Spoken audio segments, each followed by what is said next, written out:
एका ठिकाणी एका परिसरामध्ये स्पर्धा परीक्षेची तयारी करणारी एक तरुणी होती, उच्च शिक्षित होती आणि ती स्पर्धा परीक्षेची तयारी करत असताना तिने स्पर्धा परीक्षेचे क्लासेस सुद्धा लावलेले होते आणि ती त्या पद्धतीने जी तयारी पूर्ण करत होती आणि त्याच परिसरामध्ये राहत होती।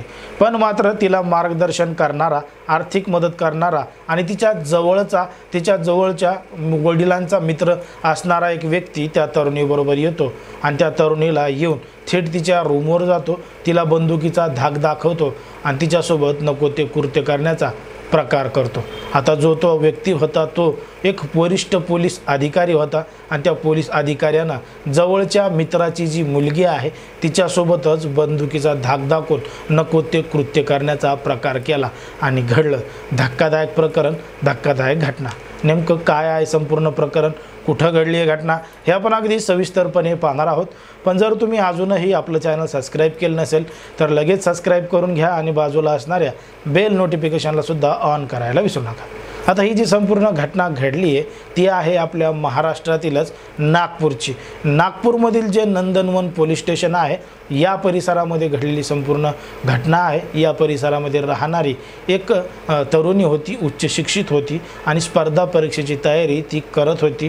तिने याच ठिकाणी स्पर्धा परीक्षेचे क्लासेस सुद्धा लावलेले होते। पण मात्र या संपूर्ण गोष्टीला सुरुवात होते ती म्हणजे अमरावती जिल्ह्यातल्या एका तालुक्यातून। अमरावती जिल्ह्यातील एका तालुक्यामध्ये ही 22 वर्षीय तरुणी राहत होती आणि तिनं उच्च शिक्षण घेतल्यानंतरही तिला आता मोठं अधिकारी व्हायचं होतं, पोलीस इन्स्पेक्टर सुद्धा व्हायचं होतं।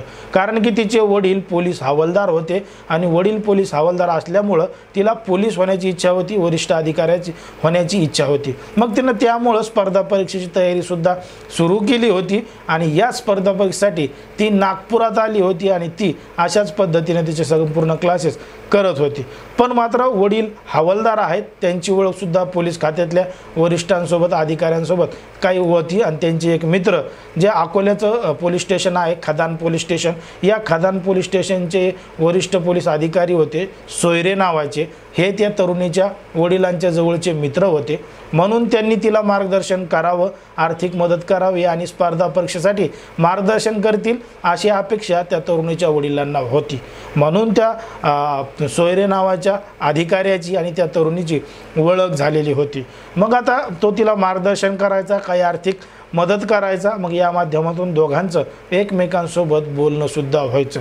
पण मात्र काही दिवस बोलल्यानंतर तो जो अधिकारी आहे त्याच्या मनात वेगळीच भावना निर्माण झाली आणि तो आता त्या तरुणीला संध्याकाळी रात्रीसुद्धा कॉल करू लागला आणि स्वतःचे भोगळे फोटो पाठवू लागला। आता ज्या पद्धतीनं त्यानं फोटो पाठवलेत त्याच पद्धतीनं त्या तरुणीनं सुद्धा फोटो पाठवावेत असं त्याला वाटत होतं।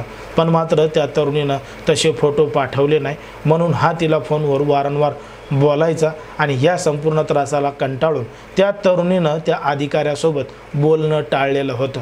आता तिच्या वडिलांचा जवळचा मित्र आहे म्हणून तिनं या घटनेचे प्रकार कोणालाही सांगितला नाही, त्याच पद्धतीनं ती सहन करत राहिली।